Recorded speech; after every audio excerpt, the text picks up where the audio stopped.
Hey, we haven't recorded an episode without a guest, and not a Q&A episode in a long time. That's true. Yeah. This upcoming episode is going to blow. I felt closer to you guys. It's going to blow your cock off. Or is it I want to sing something really dramatic. Or is it socks? You're supposed to say blow your socks off. Yeah. My bad. Yep. Hey, guess what we still have this month for free? You can get it for free. The No BS six-pack formula. By the way, it's like 9 months of personal training. By the way, the No BS six-pack formula, let me just break this down for you. You will literally get more visible abs if you train your abs properly, if you build them a little bit. Because everybody's like, don't build your abs. Bullshit. If you work your abs properly, they will stick out more at the same body fat percentage. That happened to me. I didn't get any leaner. I got a six-pack because I started training them properly. This is the No BS six-pack formula. You get that for free. We also give you the nutrition guide and the fasting guide for free. And all you got to do to get those for free is enroll in either the RGB bundle, which has MAPS Anabolic, MAPS Performance, MAPS Aesthetic. If you follow them in order, you're a badass. It's 9 months. You follow them in order. You start with Anabolic, you go to Performance, you go to Aesthetic. At the end of that 9 months, you're going to look hot as shit.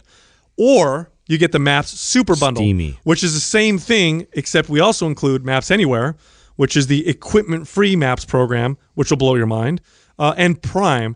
Prime, there's nothing else out there like Prime. Prime is very different, and it teaches you how to program what you do before your workout, which, by the way, makes a huge difference in the kind of results you get from your workout. It individualizes the process. So you enroll in the RGB bundle or the MAPS Super Bundle, you'll get 3 things for free. Nutrition guide, fasting guide, No BS six-pack formula for free.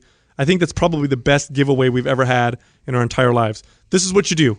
You turn off the podcast. You go on Safari. You go on whatever. Go on your internet, mindpumpmedia.com. Mindpumpmedia.com. Go on our website. It's an ugly website right now. It's going to look better. I know it is. But it's easy. It's easy. You just look for RGB Bundle, MAP Super Bundle, enroll. Boom. You get all the free stuff. Do it now. Mindpumpmedia.com. If you want to pump your body and expand your mind, there's only one place to go.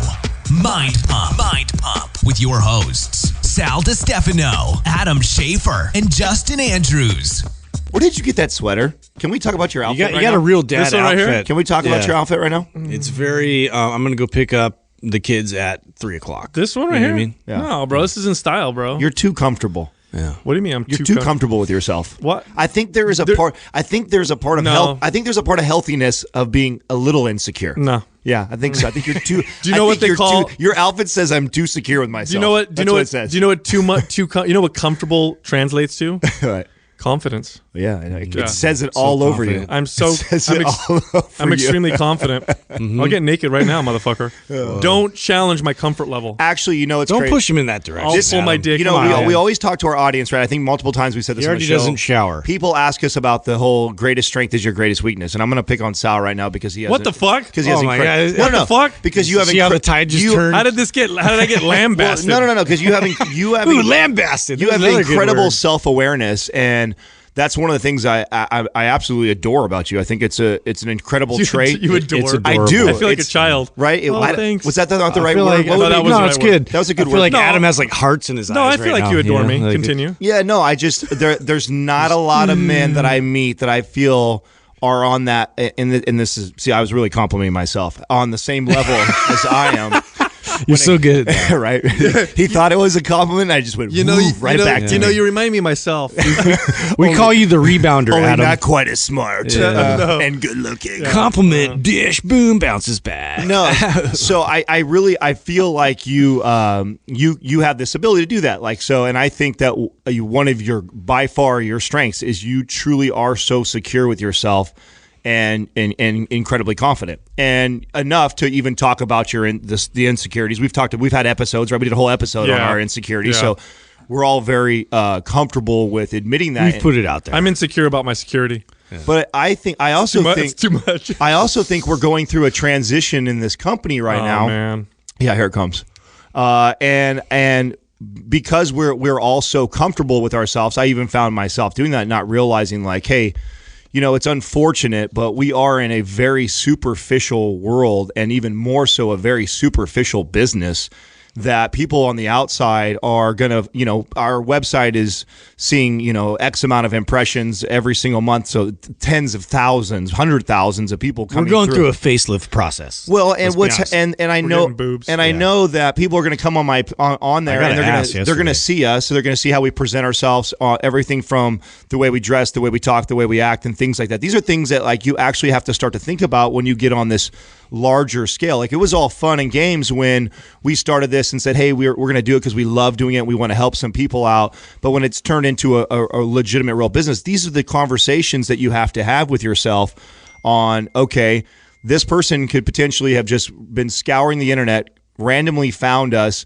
What is the first impression I want to get? Now, the normal me, Zero Fucks, which was our very first t-shirt that we ever released, was like this. That was our mentality, zero fucks. And I believe that we've stayed true to that all the way through. But then at one point, does your business mind start to challenge yourself and go like, well, fuck, how do I fit in between the two of those? Like, how do I own up and know that's important, but then I also know that it's not important to me?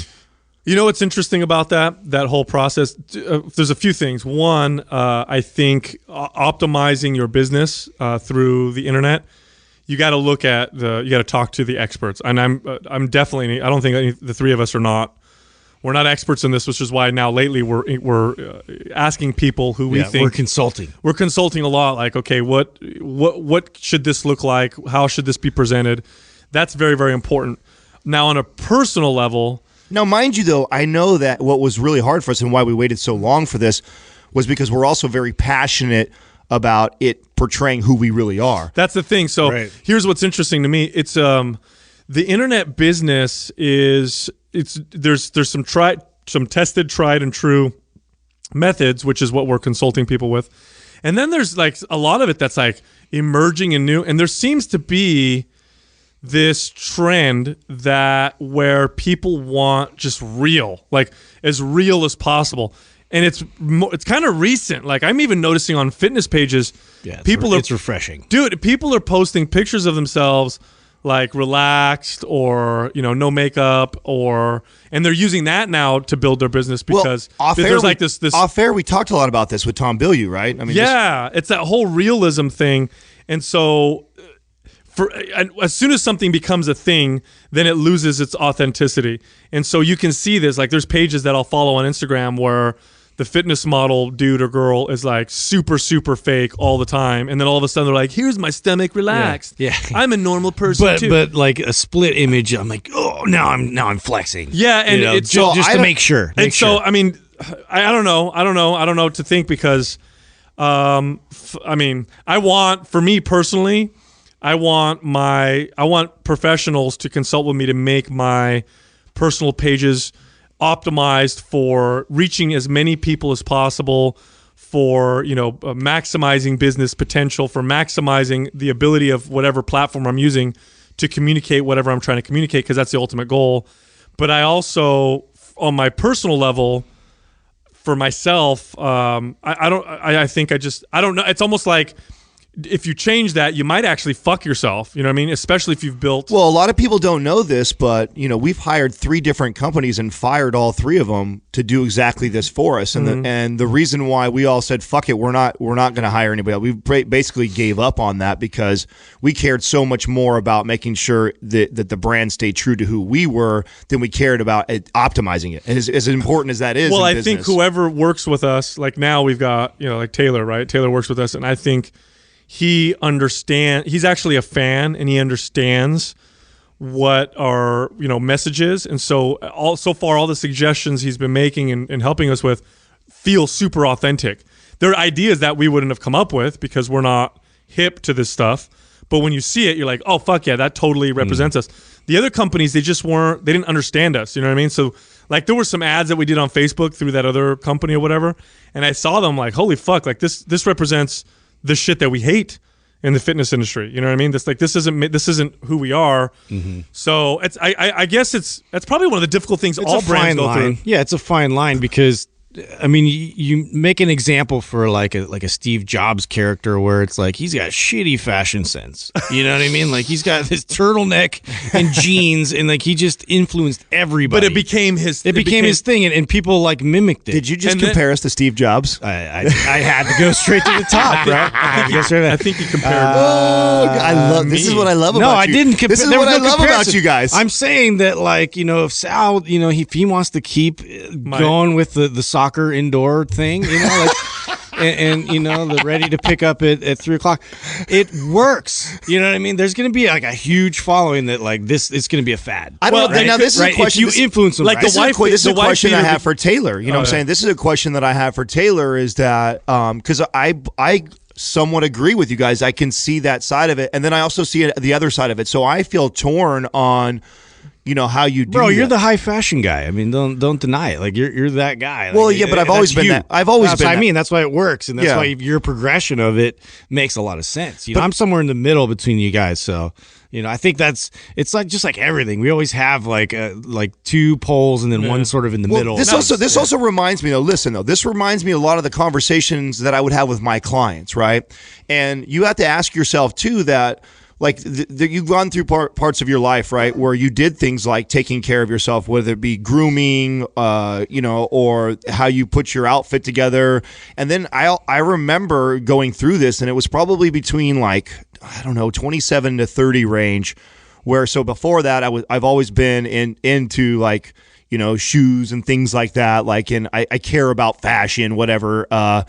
But then I went through this phase where I didn't and I think that was a lot of that was me realizing that a lot of that was driven from insecurities to make myself feel better. And then I went to like, don't give a fuck. Right. Mm-hmm. But then I went through that for long enough, you know, and I remember it hit me again in my like early 30s. And I remember going, wow, you know, even though I know now I'm not attaching myself to these materialistic things, there are certain things that I appreciate about them. And I do notice. And I even notice the way it makes me feel when I feel good about myself. And I think anybody who's ever put themselves in a tuxedo, you know, and you just feel good right after that. Tuxedos. I think the pendulum swung for you. Like on one end, it was over here motivated by insecurity. Then you rejected it because you're like, fuck that. Which is common, right? Now, that's where I'm getting with this. Yeah, and now it probably reflects you more. Yes. Like this is more true who you are, right? You know, it's funny because it's a weird market now. Like, you know what's interesting? We're lucky in some senses. In some senses, we're unlucky because we grew up in a generation that didn't have tech like we have now, so it's kind of foreign to us. Mm-hmm. But we also got to see this crazy transition, and we're young enough to see and be aware of the transition. Like the generation before us is so fucking unaware of it, so we're a little more aware of it. But I'll give you guys a good example. Like, when we were kids, if you were smart, if you were it wasn't a nerd, cool. It wasn't cool. You were punked. Yeah. You were bullied. You were fucking no chicks wanted to date you. Yeah. Like it was a bad thing. Yeah. Now, if you're smart, if you're the kid that's on the computer making cool programs and doing shit. This wasn't that long ago. That was only about 10 years ago we went to that nerd transition where being a nerd was cool, then everybody was wearing the glasses to look like a nerd even though you didn't need to wear glasses. Nerds rule the fucking world. Elon Musk. Have you seen Elon Musk? Like, forget what he's done. If you just don't even think about what the fucker's done. Like, the guy's brilliant as shit. Probably one of the most desired men on the planet. It's true. You talk to any woman, they'll be like, "Oh my God, Elon Musk." The guy's he's a classic nerd, but because the times have changed, nerds rule the world. He's kind of his own self. He doesn't really care what he says. He just says what he says. He's eccentric to a certain degree, and now that's like this attractive thing, and you're starting to see it a little bit on like social media. You're starting to see like the weird people who are kind of authentic. They get the passion. Now, fitness takes a little longer, I think. It's always behind on some of these trends. But you're starting to see it with fitness, too. We're trying to create a whole new genre, right? The nerds that lift, that actually have muscle on their body. It's funny. I don't even think it's so much nerd because I'm probably the most nerdy, right? I think it's just the... We'll let you win that one. Yeah, it's easy. It's an easy contest. I think it's just the just be real. I don't know. Be kind of who you are. That's what I think. What if I go back to when I first met you guys, I think that how authentic you were. And then I'm always attracted to people, male or female, that have this self-awareness about them. It's just it's a team player. It's a very unique quality to find in people, period. And then in your like genre or your field, I mean, that's even crazier. So you guys are that rare. And because I think Tony Robbins, I think, talks a lot about this, about finding, I believe it's him. I'm sure somebody will fucking inbox me and tell me I'm wrong. It for sure. Like your goal in life is to find this platform that it will just continue to elevate you. And that seems like obvious, right, when you say that. But when you really think about like where a lot of people find themselves, they find themselves in this 9 to 5 with the same 10 to 15 people they see every day. They're all about the same intelligence level. They're all about the same growth minded. They talk about the same things every day, and they get stuck in this pattern. And and there's nothing wrong with that. To each their own. And if that's how you want to live life. But I'm very much so attracted to people that are growth minded, that are self aware, because it pushes me to that next level. And I don't know, each level's more awesome. Just like that's why as years go by, like I'll tell you, 35 was better than 34. I'll tell you, 34 better than 30. For me personally, coming from where I came from, being as insecure as I was about. Just what motivated me to work out, right, were my body image issues. Coming through that and out of that, and I mean, it's a constant journey, because I think finding your true self never ends, because your true self changes, and the more layers you uncover, the more layers you end up finding, and it's just this. It becomes addicting. I'll be honest with you. It becomes this awesome thing, but it sucks. It's hard too at the same time. Every time you shed a layer, it's usually shed through being uncomfortable and being in some pain. It doesn't happen when you're super comfortable and feeling awesome. Always happens when you're feeling shitty. Or you rediscover parts of yourself that you've squelched in your process to become more knowledgeable or successful in your endeavors. There's like a whole creative side that you had that you're just like, holy shit, that's where that was. Dude, I'll tell you, coming from being insecure about my body for years. It was so bad, and the thing is, you're not aware of it when you're in it. But it was so bad, it literally drove me to create this identity that became who I was, which was about as far away from my true self as I could get, because it's totally not me. None of that was me, but that's who I became because of this painful insecurity. Coming out of that, coming through that, really becoming who I was. It was very painful, but it was also it's also very awesome, because the closer you get to who you truly are, the more comfortable you get with everybody else, or just with life. And it's funny, going through painful situations like my divorce. Boy, did that test me.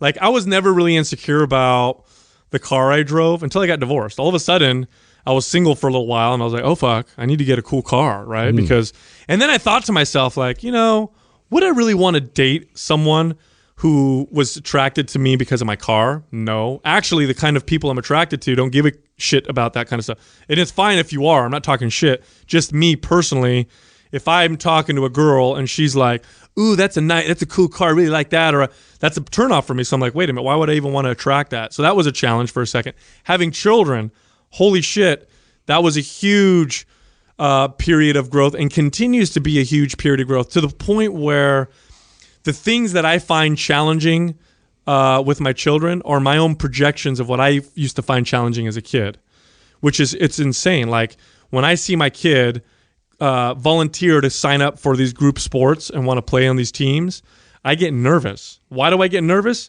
Because I didn't want to do that shit when I was a kid. He fucking is oblivious. There's nothing nervous about it for him at all. He's having a great time. Fuck, his volleyball team is winning games. But for me, I feel this old feeling. Wow. It's an old feeling that I had when I was a kid. That's going to be a trip. It's a fucking trip. Yeah. Because realizing that makes me realize do you find yourself having to catch yourself because you want to say something to him? And then you realize it's an insecurity. It's funny? How many dads actually father their kid that way? All of them. Right.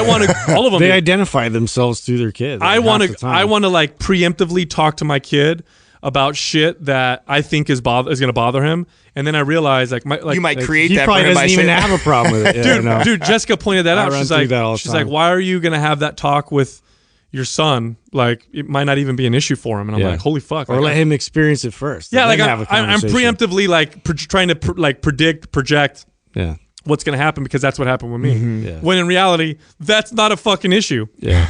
It's really crazy. It's eye-opening. It does definitely make you reflect on what kind of insecurities and things you dealt with growing up. You know, like as you watch your kids kind of like. Have you guys made a mistake? Have you made a mistake that you that you can remember, like that, like recently, where you told him something and you went, fuck, that was totally. I could write a list of mistakes that I make on a regular basis. You know, from that kind of stuff. Like, I mean, I'll say. Like I'll bring up teamwork and, it's good to be a part of a team. Like I'll overdo it. You know what I mean? Oh, yeah. And I'm like, what the fuck am I saying? Like, this is not even something I need to be talking about. There's obviously no issue here. Yeah. There's no issue whatsoever. Why am I bringing this up? And it's because I'm trying to preemptively, squash this insecurity that I had. Mm-hmm. That I have with the whole situation. You know what I'm saying? Yeah. God, how many parents fucking struggle with that, dude? Dude, so they have to, right? Moms and dads. It's already hard. It's already hard enough to reflect on yourself and your own insecurities. Then when you got to see it through your kid, and you don't even realize in your head, you probably don't think you're projecting it on him, unless you have incredible awareness, bro. You already have to have really good awareness about yourself before you realize that you're projecting it on your child. I tried having this conversation with my ex the other day because she is all about like, I get to take my daughter to this princess movie because it's princesses and she'll love it and this and that. And my daughter could give a fuck about princesses. She really could. She likes unicorns and she likes jumping and she likes making funny faces and fart noises. Like that's like awesome. My daughter is a comedian. She's got this ability. She's got this total like doesn't care if she makes funny faces. Mm-hmm. Like she's not like, oh my God, I'm gonna look funny. Like you'll see a lot of little girls do. Like my daughter will get up and make a joke and laugh, and it's great. I love it. But she's trying to project onto her this like, oh no, princesses in dresses and stuff, and it's like, but that's not not her. Like she doesn't care about that kind of stuff. Well, I mean, I kind of vocalized my struggle with the whole sports thing, and that was a big identity for me growing up. Like I identified being on a team and being the best on the team, and like that was like always something I strived to be. So to watch and try to introduce like certain sports and to get them rallied around these sports and to get that kind of experience, I was pressing it so hard to happen and really forced it early, and like my wife had to kind of check me sometimes and be like, look, he's only like 5. I was like, oh shit, you're right. Like when did you start playing? And I was just like, maybe it was like 7, maybe it was 9. Like, and I just started to realize, I'm like, oh my God, I wanted this so bad. I was like hammering this like in his throat early, and like he's probably not even ready for it. He wants to run around and shoot like Nerf guns. And just play and build stuff, and that's what he's into, and so it's like, I don't know, there's definitely my own, I could see my own intent there where I was like trying to recreate like a childhood experience that I definitely went through. Of course, I could, how I know that it has to be so apparent because I don't even have a kid, and I think like, man, if I had a boy though, like he would be this. I would already be teaching him. I'd teach him this. He's gonna be team captain. Right. You know what I mean? I'm gonna get him in this school.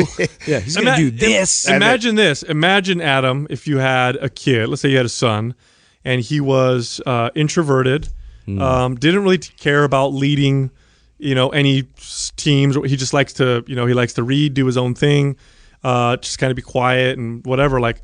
How would that feel for you, right? Yeah, because you'd want to. I know what you value in yourself, and if your kid displays different characteristics, it's like you have to. That's the thing. Like you have to. Part of raising your kids, actually, a big part of raising your kids is actually dealing with your own shit. That's probably most of it. Yeah. To be honest with you, most of it is dealing with your own shit. Oh, and not reacting, right, dude? It's let them be their own person. And in order for you to have the ability to do that, you have to be comfortable with you and who you are as a person. Otherwise, without you realizing it, you'll try to force upon your child things that you think are, and again, of course you want your kid to be a good kid. That's different, but there's characteristics that you may value you may fear. When you say it like that, it almost sounds like you have a different perspective, almost like you come from a coaching perspective instead of like like this authoritarian or a parent, right? Like you are more like trying to coach them through life, more and guide them versus I'm trying to tell you or parent you. I think that's the kind of the mentality. Authoritarian type parenting has major flaws. Now, I was raised that way. Yeah, me too. I was raised that way. Obviously, my family's. Which the argument always is, oh well, look how great you turned out. So that's why. Just like we talk about fitness and nutrition, there's these big rocks. The big things that are important, I got lots of love. My parents were my family was very loving, very supportive. In their own ways, but they were always supportive. Like I knew I could, if I did something that my parents, didn't like, but as long as I wasn't hurting anybody, they would definitely turn around and support me. You know what I mean? I wasn't afraid of that. Very, very loving family, always very close. Lots of physical affection. So there was never that weirdness, especially with my dad. He was okay with hugging and kissing us. Like that, the important stuff was there. So don't get me wrong. You get that stuff, then the other stuff can definitely influence a few things. But once you get that stuff, you're good. Like again, you could flip the reverse and do all the great coaching in the world, but if you don't love your kids and hug them and kiss them and show them they're gonna have problems. Yeah, I think. Just thinking about it, the main goal as you become a parent, and I might just be speaking for myself, is to try and improve upon your experience, right? Getting raised and I know that my parents tried to improve upon their experience of how they were raised, and it seems like this almost a duty to then absorb, that.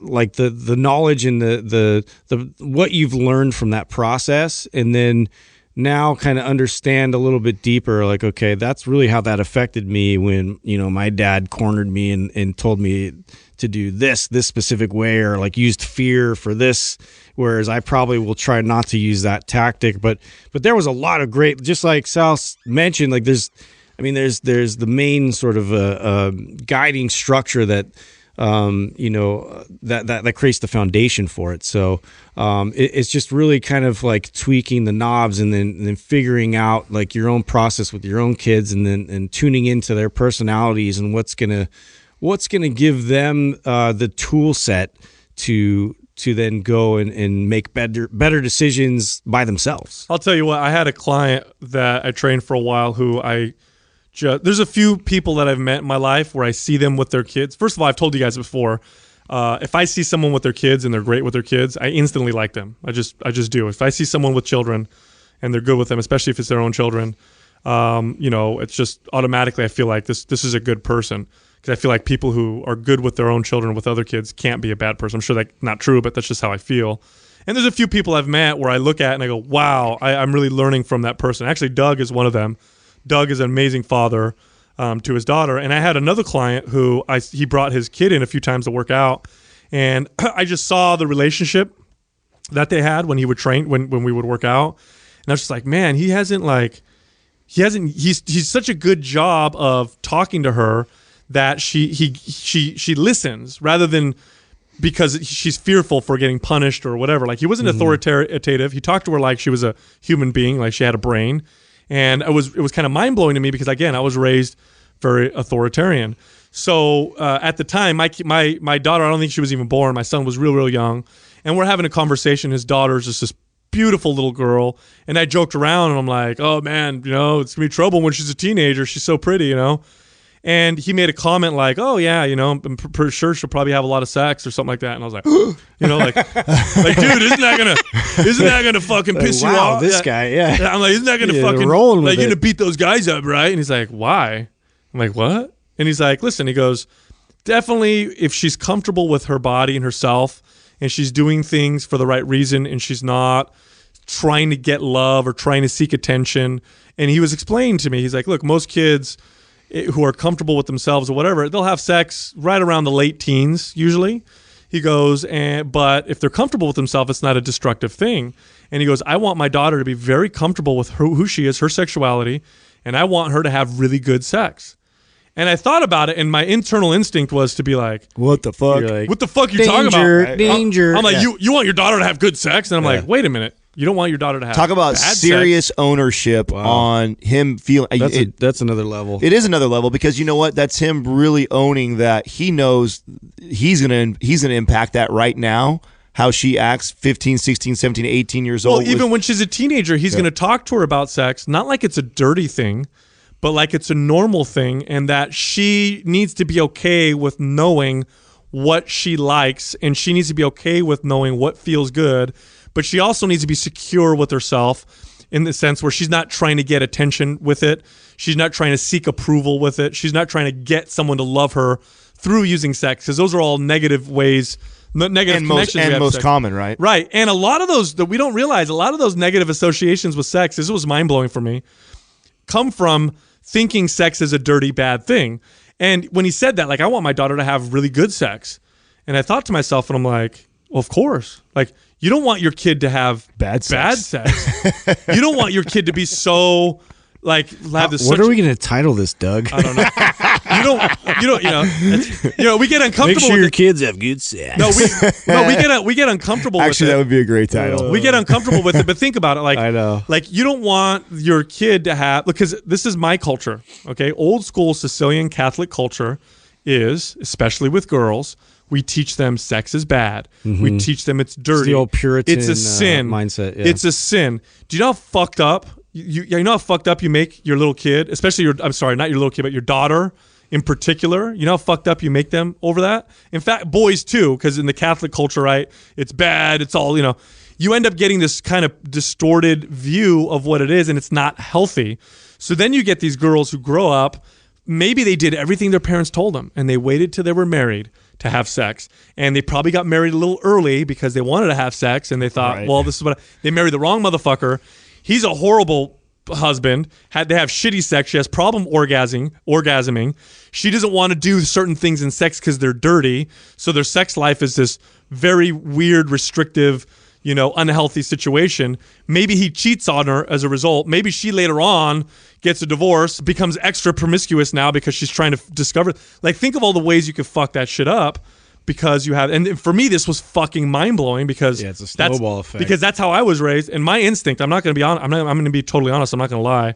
Like, I have a daughter, and for sure, I don't want to think about her, sleeping with anybody, even if she's fucking 19, 20, 21. I don't want no dudes coming. That's my instinct because that's how I was raised. But in reality, like, I want her to be comfortable with herself, know what she wants. She's going to do it no matter what. The way you raise her, okay. And the morals that you teach her, the more you communicate with her, that is going to dictate her decision making more than anything else.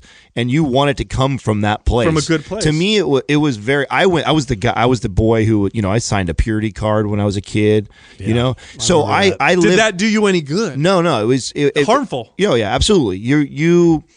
And then afterwards, I went on a tear afterwards because I was so, and that's, you don't realize that, you don't realize that in your head, and you have this relationship with, like, it's so wrong, it's so right, it's so wrong. I have so many people that I know that are connected to me that, and exactly what you said, they married at such an early age because, when you're fucking 21 and you're not having sex, it's normal. It's normal to do that. So you're going to marry the first person that you think you want to have sex with, and that's who you end up with. And you know what? Sometimes it works out and it's amazing. And I think that's awesome for those people that it happened, but it's definitely not the majority, and it's not even close to like it's like literally, dude, like it becomes less than 15%. It's not. There's not a really good chance it becomes destructive. And what happens to boys in this culture is we end up viewing, and I know this because again I lived in it. Right, we end up viewing women as either wife material or girls you have sex with. Like, there's no both. It's what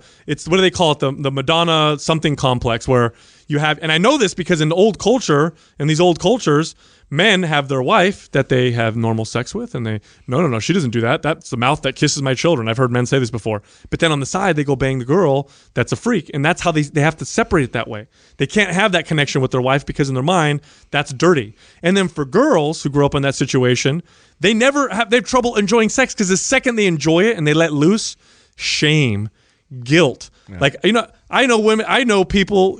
Like I said, who grow up in this situation where the women, they won't have sex doggy style. They won't do blowjobs. They won't let their husbands go down on them because that's all dirty. So all we do is that's some twisted fucked up shit that actually creates perversions. It creates dysfunction, and that's just one category. But it was fucking mind blowing for me to hear that kind of stuff. And so definitely having kids. How old were your kids when you heard that? I don't even think. How long ago was that? A long time ago. Oh, it was a long time ago. Yeah, so my boy was very, very young. I don't even think my daughter was born yet.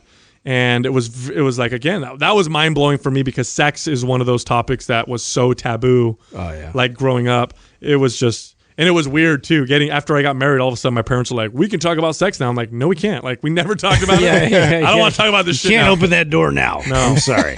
That closed a while ago. It's funny too because my son, he's at the age now where they go through the what is that? The sex education course? Yeah. 5th or 6th grade. Yeah, and so my ex-wife was brought up in a very, very similar culture to mine, and so the sex is bad and whatever.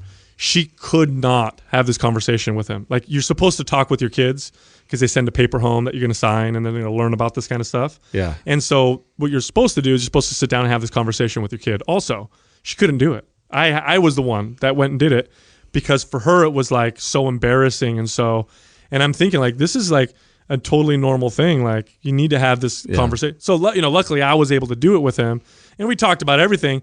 And it's funny because you think your kid's going to be like, ooh, or oh, but he doesn't know any better. And he's like, really? That's how it works? That's how it happens? Yeah. No, I would imagine they're actually genuinely interested. Probably what you would be like, because you're curious at that age and you're not sure. And then having someone who you trust and love and look up to, explain that to you is probably the best person to do it. And the ones that fight that conversation and push that away, that kid's going to have that conversation.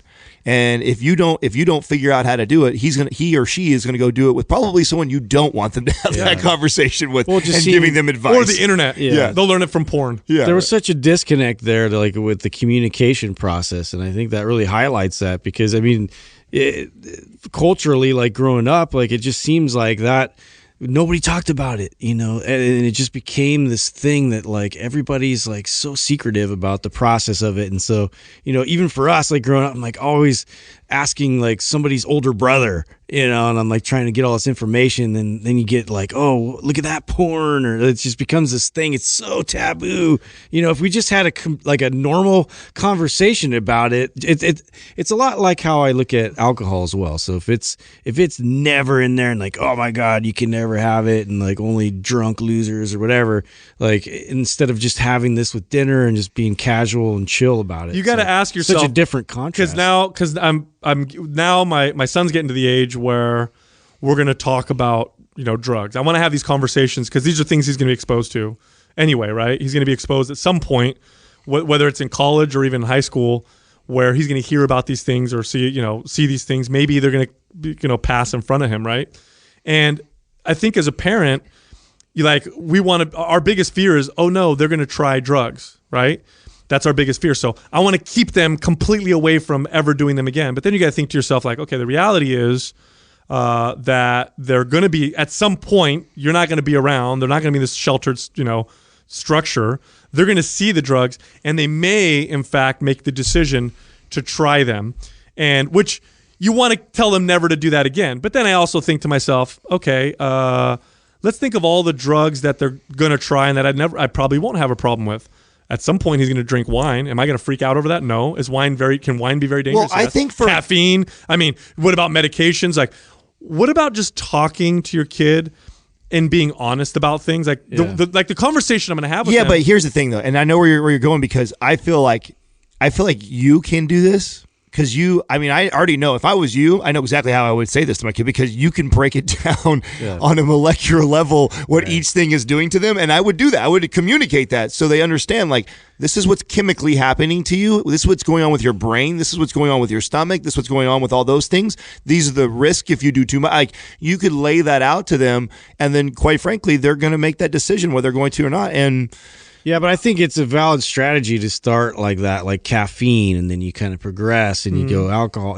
It's like, you're presenting it in a way where I'm educating like to my kids why I drink coffee and why this is something that I tend to do frequently. Wow, wait when they make that connection on you guys, right? Yeah, because they're already that's gonna happen. They do really early too. They're like, oh, Dad needs his coffee, and I'm just like, oh shit, like it's really eye opening, like how much they see your patterns, and so it's better to communicate, the real reason why I'm drinking the coffee. Well, just be like, it's okay to be on. Like, don't lie to your kids because at some point they're gonna figure out that you're full of shit. Yeah, like Yeah. everybody's. When we were kids, okay, let's stay on the topic of sex and drugs, right? Sex is dirty and drugs are horrible and they make you go crazy and they fry your brain. Yeah. Then you discover sex feels good and drugs feel good.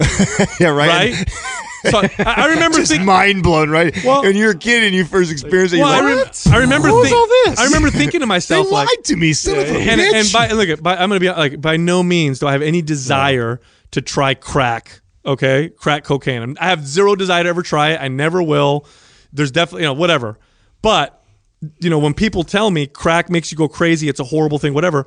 Why are so many people doing it? It probably feels good. Like, it's okay to be honest and say to your kid, like, because here's what's going to happen. I'm going to tell my kid all the dangers of drugs, and you know what their answer is going to be, or what they're going to say? Why do people do them then? Mm-hmm. What's my fucking answer going to be? People are crazy. I'm going to tell them. That's stupid. Yeah. That's stupid. I'm going to tell them because it feels good. Because they're homeless and crazy. Yeah, it feels good when they do it. That's why they get this temporary feeling of it feels great. Like, it's okay to be honest with your kids and understand that they're going to have to make some of these decisions. And the best thing you could do is educate them honestly so that they have the right tools to make those decisions. So now with that in mind, it's a little bit off topic, but what the biggest struggle for me is to keep this sort of mystery like, for instance, with like Christmas and Santa Claus and then Easter Bunny and all that shit, like I can't like play into the drama and like present it in a way that like I'm believable at all. And they're like, oh, they already don't believe in Santa Claus is what I'm saying. Yeah. And I like, I really want them to like experience like the magic and all that shit. I can't do it, dude. It's like, that's such a struggle for me. I'm just like, Santa Claus, he's coming and I just don't get into it. So what I did with that was when I told my boy, actually he kind of figured it out, and then he's like, well, why? Yeah. Like, why'd you guys make this? Why'd you guys do Tooth Fairy? Like, fuck you, Dad. And I told him, and I said, you, how fun was it when you thought that these are the things that were happening? I said, it's just a fun, it's a very fun game for your children. It's fun because everybody has a good time with it. I pretend like it's happening. It's a lot of fun. When you get older, we explain to you what's going on, and it's something that you can continue with their little sister, and you get to see her get excited. But then as kids get older, they figure it out, and it's not a big deal, but it's just one of those things that we do that's a lot of fun as part of the holiday. And that's it, is I try to maintain the magic. Right? It is kind of weird. It's really hard for me internally. It's kind of weird. Like, I'm conflicted about it. Yeah, I've never thought of that as being a parent. Like, I thought it'd be easy, to just like put the Santa Claus suit on or like eat a little cookie and do this. And I'm just like, this is so weird. Dude, you know what? Dude, my best friend's parents. So I used to have Christmas morning with my best friend's family for a lot of my Christmases growing up, and I remember his mom and dad. They used to walk in. They used to put flour on the bottom of their boots, and they walk with flour all through. So you as a kid, you don't even make the connection that it's not snow. They're just like, whoa. It's just so funny how, like, when you think back, you're like, giving that it was flour. That should have given. You know what's funny? Bullshit. I feel so conflicted about it. You know what? It's funny. There's so many things that are accepted because they're part of our society and culture. But if you eliminate that, which is very difficult to do, but if you're objective and you cut out the like, I was raised that way and that's just the way it is part, and you look at, there's a lot of stuff that's bullshit. Like, what? Yeah. Like, if you think about it, I hate to say this because this is actually hitting me right now. Why don't we just tell our kids, hey, tonight when you go to bed, I'm going to put a surprise present out for you, and then when you wake up, you're going to see it. That's fucking cool too. That is cool too. That's really what happens. Why do we got to make up some shit? And this whole Elf on the Shelf thing, dude. What the fuck? Elf on the Shelf? What is that? I gotta make believe like what? This what is elf that? I've never even heard of this. So and they totally bought into it. How long? How many days is it for? 30 or something like that? It's like the beginning of December now. I feel so left out right now. That both of you know about some shit like beginning this. of Are you December. kidding me, dude? This Elf is on the Shelf? The last 5, maybe 6 years. It's become been a thing. Who started it? Where'd it come from? Some lady, dude. It didn't happen when we were kids, but some brilliant fucking person, I think, we're pissed we didn't invented come up with this and sold a bunch of these elf things. thing is what I think. Yeah. And it's like this little toy elf that you put throughout the house, and it's a different day every day of the month leading up to Christmas. Right. And the elf is watching you, is what it is. He's watching you. He's watching you. But then you do funny Which things. is brilliant, because then it's like, they feel like this extra conscience to be good, so you kind of leverage that a little bit. You're just like, oh. It sounds like My I son's didn't think about that. You just take it to another level right there, Yeah, bro. his elf's name's Pokio, and so I was like, oh, dude, Pokio, he's watching. You're not gonna eat that broccoli. What are you gonna, see, but didn't think about You know what what I'm saying? happens when they're like, oh, nothing's watching me? Yeah. Think about that. Yeah. You know what I mean? That's some fucked up shit. But I guess you put it up every day. I didn't do it on my kids. I rebelled. I'm like, this is Okay, one so more bullshit. finish how this all Good works. for you. So you didn't Good for okay, you. so you put these. I'm in deep. So you every day you put it in a different spot and you make it, and the elf is mischievous and he gets into things.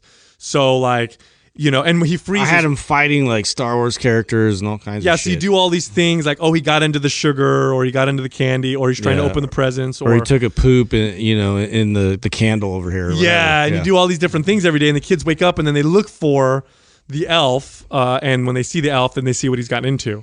So it's this whole thing that leads up into Christmas. you kind of create this whole storyline leading up to it. So brilliant! It totally is brilliant, dude. We need to think of something like that. I didn't even know this existed. In the best one, you okay, know that so existed? one of my best ones. So I have one of those Wi-Fi speakers, and so I had him like sitting on top of the speaker, and I'm like, and I had this like note saying something like, like I'll play music if I want your attention, or you're doing something I don't like. Oh, I know what you did. Yeah, so I had it on my phone. I have the app, right? So he'd just be doing something. He'd be like wrestling too hard, punching his brother or something. Then I turn the music, the Christmas music on, and I'm just like, oh, yeah.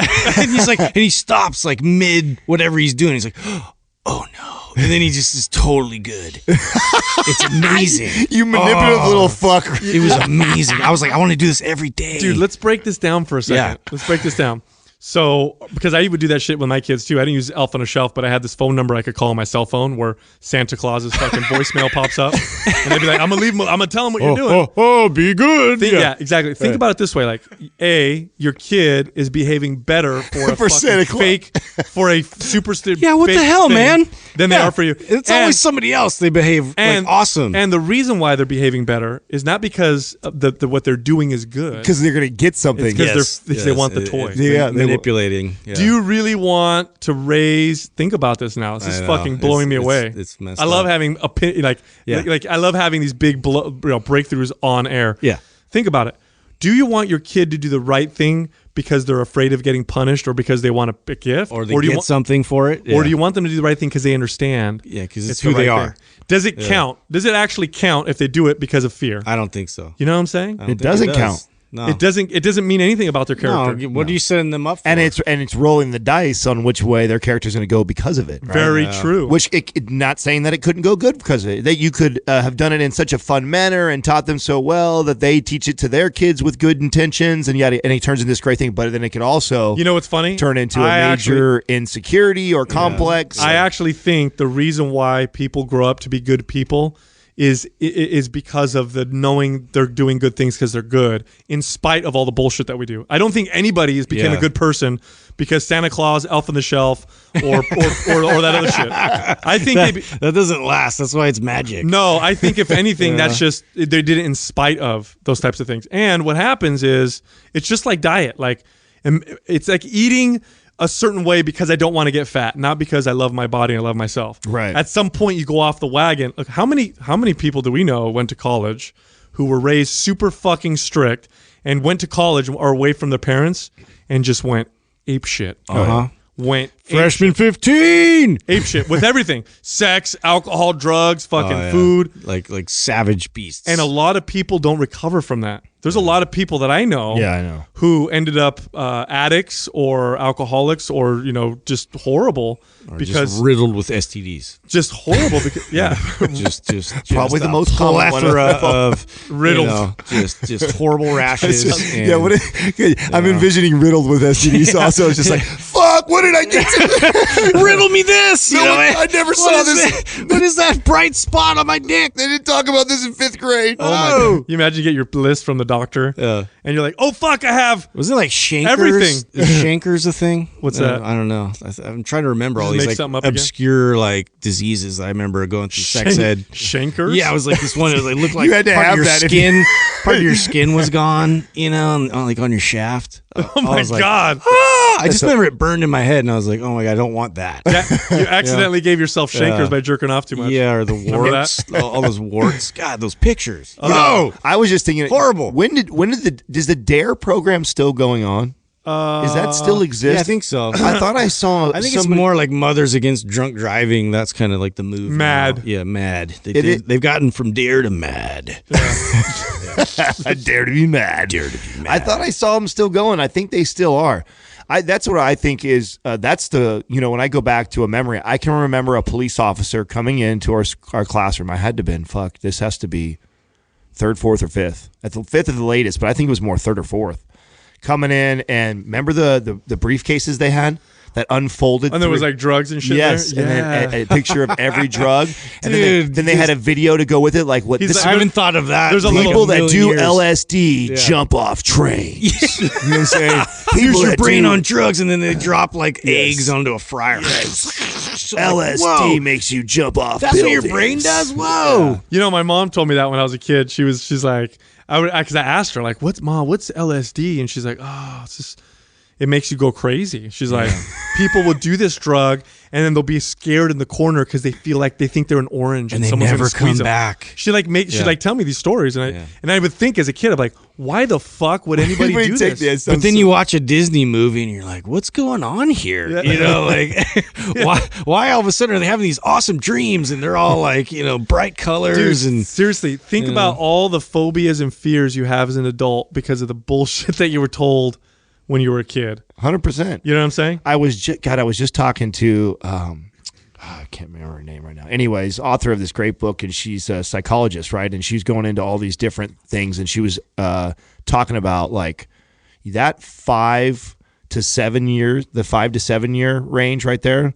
Like so much of your adult, personality and character is stemmed from that one way or another. And it could be a positive way, it could be a negative way, it could be a neutral move, but like it comes from those. And it's whenever, and I've trained myself to like anytime I find like a shift in my emotions. So like and that's for good too. So if all of a sudden I get way over the top excited, or I get depressed, or I get frustrated, or I get angry, like immediately like I backtrack that feeling and I go like, okay, that's how I currently feel right now because of what's in front of me and what's affecting me. But what actually even lets that bother me? Where does that and then I just keep going back as far as I possibly can and go, holy shit, like really?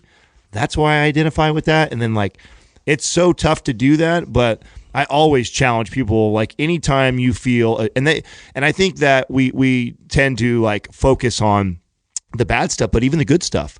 Like there's things that, I get really, really excited about, or that makes me really, really happy. And then I ask myself like, what drives that? Is it so that I love that? I love doing that. I do that for myself as well. It's fucking hard because number one, you have to remember to do it, but number two, you would be surprised, you would be shocked at just how little you know about yourself consciously. Yeah, like because I do that to myself all the time, and I'm constantly like I go deeper, and I think to myself like, well, there's nothing behind that, or it's just because that person's an asshole, and I keep going deeper, and sometimes I don't get it for a long time, and then it hits me, and then I look back and I go, oh shit, like that's why, I was responding that way. That's why I felt that way. I had a conversation with one of my online clients the other day, in fact, where we're just getting into the emotional component with food, and she's somebody that tells me like she's got a problem with binge eating. And so I'm waiting for those opportunities where we can talk about it, because that's a tough subject to talk about. Yeah. And I asked her, I said, okay, how are you feeling right now? And she's got metabolic damage, so we had to start her off on low calories and all that. So it's just going to be this uphill battle. And I'm like, okay, well, how you feeling so far with these nutrition guidelines I've given you? Because initially what I'll do is I'll have people actually track and hit targets so I can slowly bring them to the intuitive eating aspect of nutrition.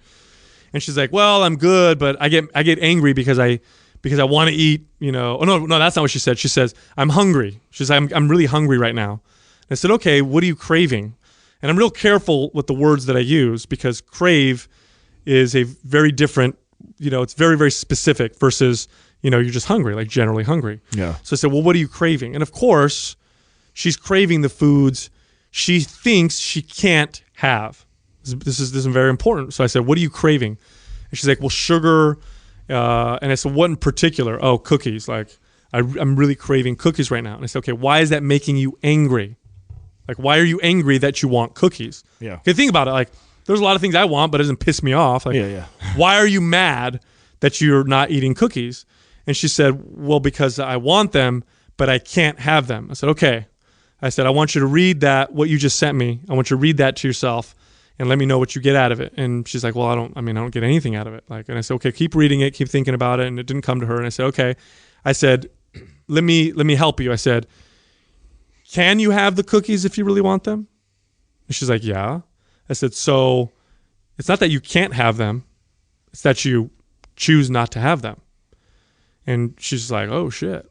Okay. I said, it would piss me off if I wanted something and somebody said you can't have it and they prevented me. Like if I wanted freedom and someone threw me in a cage, I'd be fucking pissed. Yeah. But if I go in a jail cell and the door's open and I'm just like, I just want to chill here for a little while. I like it in here. I'm not going to be pissed off. It's a big difference. Both in the same jail cell.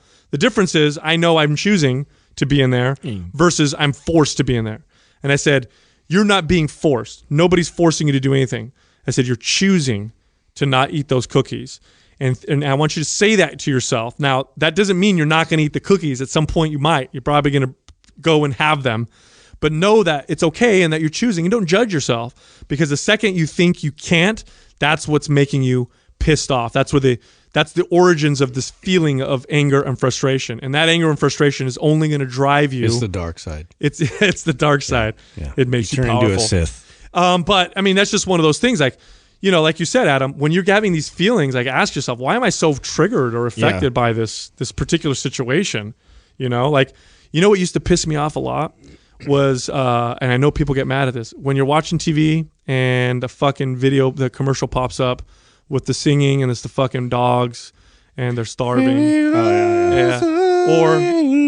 Or the starving kids and and it's like you change. You get angry, like fucking stupid commercial pisses me off. And, shit, reality now. And I asked myself, like, why is this making me angry?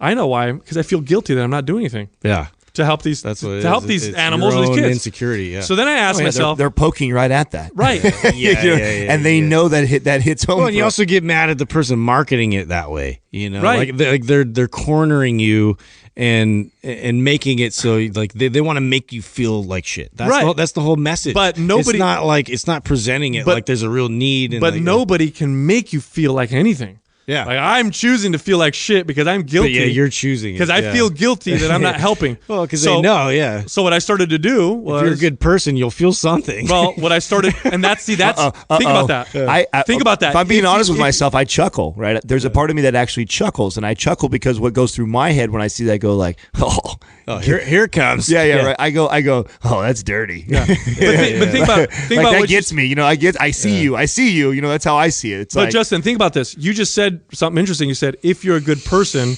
you'll feel shitty. But no, that's not true. I know. You're a good person. You know what I mean? By that. Well, what it is because this is what I started doing. I either A, make the decision to help, or B, make the decision not to help. But understand it's my decision. That's right. But you don't have and to I no longer feel bad. You own it. You own it. Yeah, That's no, it. I You get own that. it. I've gotten to that place too, and I see the same thing with like, when you're parked at a stoplight and then you see somebody walking and they're doing their hustle where they're, we just experienced that, right? Like recently. Oh yeah, the guy with the I'm the guy that's like, oh my God, whatever I have, sure, here you go, and I'm like just begrudgingly giving it to them, knowing that like maybe they'll do something good with it. Most likely they're not going to do something good with it, and like for the most part, when I give, I want to give when it's my idea. and this is like my time, this is my idea, like I see a need, I want to put this in this direction, and then there's other times where I just want to like get out, like I want to check myself on that and just be like, why does it have to be on your time? Why are you so selfish about you wanting to control this whole process when somebody's right in front of you that obviously has a real need, and why am I judging them? And don't judge yourself, dude. Yeah, like it's like, this is a hard thing to say. It's a struggle, though. This is a hard thing to say. I've actually had to say this to myself. This is very fucking difficult because nobody wants to admit this. But I've actually found myself getting angry with the poor guy on the street, and I'm pissed off. And I'm like, why am I pissed off? And I know why. He's making me feel bad. Hold on. He can't make me feel anything. Why do I feel bad? I feel guilty. Yeah. So now what I say to so I've said this to myself a couple times, and it's fucking hard. I'll literally say to myself, I don't care enough about that person to give them money. And it's true. You don't. And that's okay. There's nothing fucking wrong with that. Absolutely. You're human. Everybody's human. You can't give to every single person you see. You do have more shit than you need, which is fine. We all do. We're all human. It's just a human condition. But it's okay. But admitting that to yourself and saying it, you'll see that your actions become more of a reflection of your true self.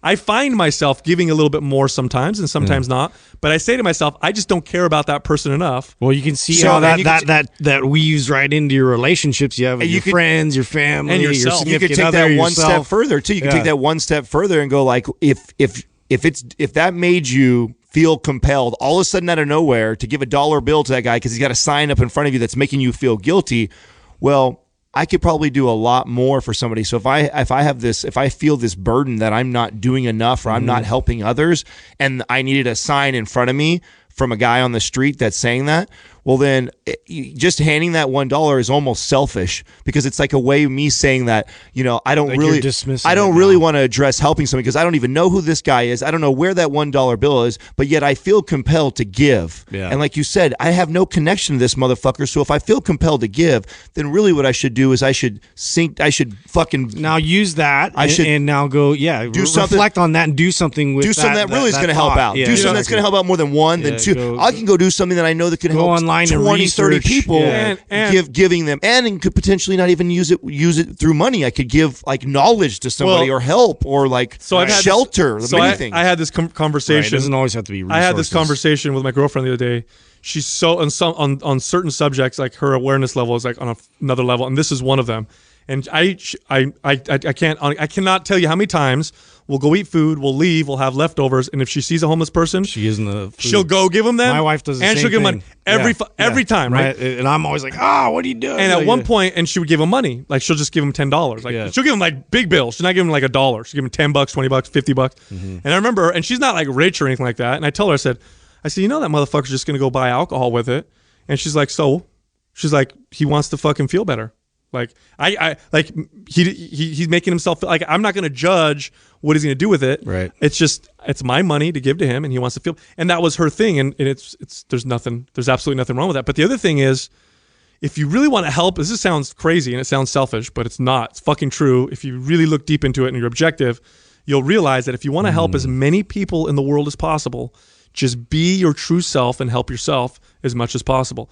If you do that and you become your true self and you help yourself as much as possible in a true sense, not based on securities, fears, not based on narcissism greed, narcissism, just true self, you'll find the world will be a fucking amazing, peaceful place, and people will help themselves and help others. Well, because there's that other part of it, right? Is how are you going to lift them up?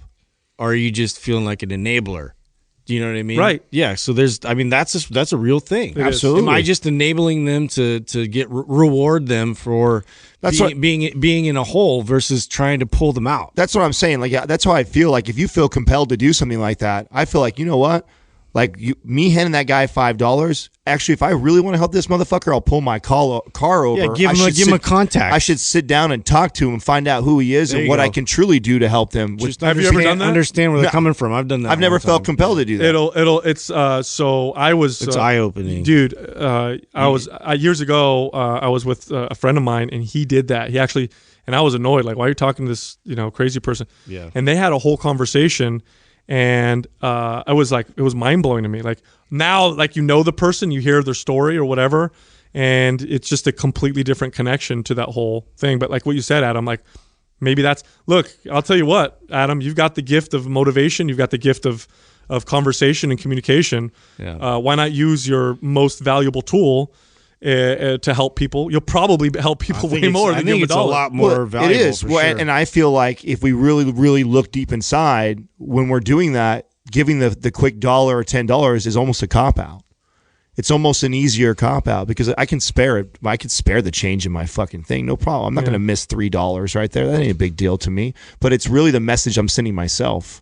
You know, what I'm really doing is I'm really copping out of what's really going inside because I feel compelled to do that, and I'm not digging in within. And if I really want to truly help that person, am I really giving them any help by handing them $3 or $5? Or if I really will, I'll pull over and I'll spend some time with him and probably be able to either, one, connect him somewhere, give him shelter, maybe give him motivation for the day, or a million other possibilities. Or someone to listen. Yeah, exactly. Or maybe that's all. I doubt that like anybody listens. Yeah, exactly. I remember reading. When I was a kid, their pastor read this story about a person who committed suicide, jumped off the Golden Gate Bridge, and before they did, they had wrote a suicide letter.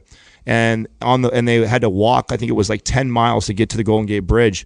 And they had said that they wouldn't kill themselves if one person stopped and said hi to them. Ugh. And supposedly, like, this came out later on. It was actually a true story. It came out later on, and there's tons of people that actually knew that they saw that person in the morning. So it was a busy place walking to San Francisco or to the bridge.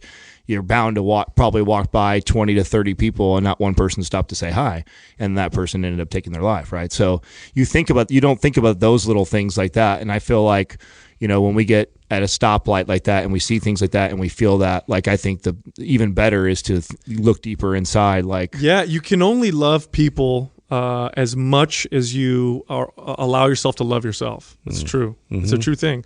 However much you think you love people, it's not as full as it possibly can be if you're not like that, if you're not fully loving yourself in a true and honest way.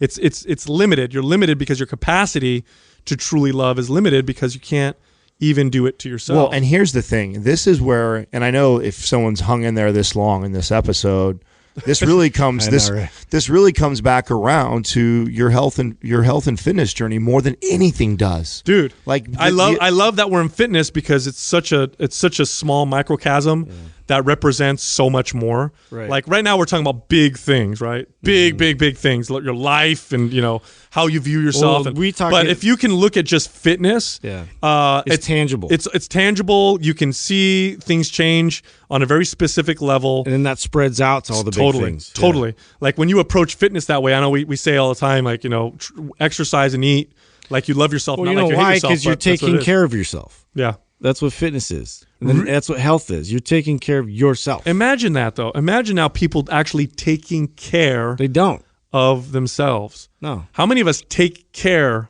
of ourselves? Not very many of us. Oh, no. And most people that struggle with that and, hired one of us at one point in our careers, that was really what was going on inside, was the inability to love themselves or to really dive into what it was that they want to do for themselves and what was driving that. Mm-hmm. Like, I feel like that was a majority, and that took me a long time to really figure that all out and realize. And it was when I realized that I wasn't helping enough people. And I've talked about this on the show before, that if we're truly honest with ourselves, man, at least for the first 5 years of my career, maybe longer, 20% success rate, maybe, and I consider myself really good, which is twice as good as everybody else. Yeah, that's what I mean. Like, I consider myself, and so because if you're a really good trainer, you're giving really good information, knowledge, and you're seeing 20%, okay, you're seeing more than all the rest of trainers. So in your head, you think you're doing a great job, but in reality, you're really not. 80% of the people you're not really helping. Yeah. And why is that? And like, when I started to really dive into that, like as a trainer, like, what the fuck, like, I know how to program design. I know food. I know all the things to give them. I can get myself in great shape. I've helped a bunch of other people. Can't I get these people? When I realized, man, the bigger piece of this game is teaching them about themselves and connecting all those dots and those levels of awareness with nutrition and health and their self-image and lifting weights and cardio. And there's so many relationships there. You're trying to navigate them to find themselves. Oh, really? Fuck, man. And when you do, oh, it's game over. Now you're giving like 90% of your people, and then at that point, like, some of them actually didn't really need to change their body. They needed to change their outlook. Of course. They changed their mind. Oh, yeah. You know what I'm saying? How many times? That's the real change. It is. And normally the ones that need to lose a ton of weight or want to build muscle with that ends up being a byproduct when they find themselves. You know, it's pretty fucking amazing. It is. And when you think of obesity, it's like an armor. Like people build up this massive armor to keep people away from them and keep themselves Literally separate. bouncing. Yeah, I mean, no joke. Yeah. You know, Yeah, here's something tangible I started doing recently because I like to leave our audience with some tangible, like, okay, I can do these specific things. Here's something. And I actually learned this from some of the women in my family. Like my mom, she'll say something like, "Oh, you know, it feels good to have a good cry sometimes." And I've heard that so many times. I think to myself, like, whatever, that's stupid. And as men, we're taught to be ashamed of crying, right? It's like, but think about it. If you can become moved enough to cry in a positive way, that's a transformative. That's a potentially very transformative period of time. Like if you're moved enough by something you're seeing or hearing or witnessing that moves you so much that you're moved to tears, then that is a fucking opportunity for transformation. But as men, we're taught so much to shun that and to be ashamed of that we actually avoid it. And I found myself, because I have family members, my mom has been particular, she's fucking notorious for this. She'll share these super inspirational, emotional videos on YouTube, there was the one where there was this boy who had some horrible neurological disorder, but his dad came home from fucking Iraq, and the kid got out of his fucking wheelchair, and it took him like 5 minutes to walk 5 feet, but he got out of his chair and made it to his dad and hugged him. And what I'll do usually when I'll see those videos is I'll flip right through because hell no, I don't want to I don't want to get emotional and cry. Yeah. Right? I know where this goes. And you know what? I started saying to myself, like, you know what I'm going to do? I'm going to fucking seek those videos out sometimes because I notice that when I get touched like that, I seem to be... State change, bro. I get a change of state. Change and I become a little bit better afterwards. Yep. I actually shared one on the... I get snot bubbles and all I actually shared one on the forum. I think I shared one. It was either this morning or last night. It was these... I got to look into this. Apparently, they make these glasses that you can put on for some people with color blindness that lets them see color, which is fucking amazing technology, right?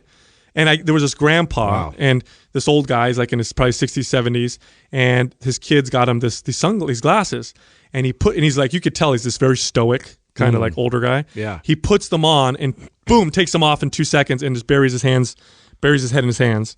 And then he comes up and he puts them back on, and then he's looking at his hat, he's looking at his grandkids, and he's fucking so moved he's crying. And I got moved by watching that video. Have you shared that shit. Have you seen? And I'm like, normally I would avoid that shit, right? But have you seen all the videos they've done on people that were like blind their whole life and have had surgery now where they can see? I love it. Oh my god! Like or they can hear for the first time. Yes, exactly. They've done those. I've watched oh my god, dude! Are you kidding me? Like. Yeah. Gives you like a whole new appreciation and perspective on the things that we take for granted and that are pretty fucking unique. So I guess the tangible thing that I've been trying to implement is I try to now, I don't run away from difficult situations. I'll seek them out. I don't seek them out all the time because it's exhausting, but now I'll seek them out because I know within that moment I have it's a fantastic opportunity for some kind of transformative change or shift in the way I view things. Well, then if we're given those, then I think the tangible thing was what I was talking about, which, I've taught myself over years and years of practice, which is, evaluate all of your emotions, especially major state shifts, like Sal was just saying. So if you get really excited, or really like sad or really angry or just a shift, like, you go throughout your day and then there's things that happen in your day that you can't control and they shift your state, right? Your state of mind. So, and that can be positive, negative, joyful, all kinds of different states. But when you feel those, and at the end of the night, or if you can, right, then eventually you'll get to the point where you do it right away. But I had to start with like at the end of the night, laying there and kind of reflecting on my day and like how my day went, right, and like how all the different moods I went through, and then go into why did I do that? Why did I feel that way? It'll start to tell you so much about yourself. Excellent. 30 days of coaching is still available and it's still free at mindpumpmedia.com. You just go on our site. There's a little opt-in thing that pops up. Enter your information. Every single day for 30 days, you're going to get an email with a new topic, and we go into all kinds of stuff. We go into meditation, wellness, gut health, and then basics like fat, protein, carbs, resistance training, and all that stuff. And we go into detail. We put episodes of our podcast timestamped, so we go into detail. So from 5 minutes to 10 minutes, we go into detail on that particular subject. Studies. And we put the studies that back up what we're saying in there, so you can. So those of you who are really into science and like facts, you can read the studies, dissect the studies. We'd love your feedback too if you disagree with what we're saying or whatever. There's a place to comment. Right. It is a the bottom. working document. It continues to improve. We continue to add to it. Once you sign up once, it's free, and it's always going to be free forever. You find that at mindpumpmedia.com. Also, if you ever have a question that you want answered on our popular Qua episodes, that's our Q&A episodes. The Qua! You go to Mind Pump Radio on Instagram. We'll post up, it'll say Qua or Q&A. Underneath it, ask your questions. We actually answer a very, very good percentage of the questions that are asked, so there's a good chance yours will get aired on our podcast. And you can also check out our personal Instagram pages. Sometimes we actually put up promos on there too. So if you want to get some good deals or whatever, just keep watching them. My personal one is Mind Pump Sal. Adam is at Mind Pump Adam, and Justin is at Mind Pump Justin. Thank you for listening to Mind Pump. If your goal is to build and shape your body, dramatically improve your health and energy, and maximize your overall performance, check out our discounted RGB Super Bundle at mindpumpmedia.com. The RGB Super Bundle includes MAPS Anabolic, MAPS Performance, and MAPS Aesthetic. 9 months of phased expert exercise programming designed by Sal, Adam, and Justin to systematically transform the way your body looks, feels, and performs. With detailed workout blueprints and over 200 videos, the RGB Super Bundle is like having Sal, Adam, and Justin as your own personal trainers, but at a fraction of the price. The RGB Super Bundle has a full 30-day money-back guarantee, and you can get it now plus other valuable free resources at mindpumpmedia.com. If you enjoy this show, please share the love by leaving us a 5-star rating and review on iTunes and by introducing Mind Pump to your friends and family. We thank you for your support, and until next time, this is Mind Pump.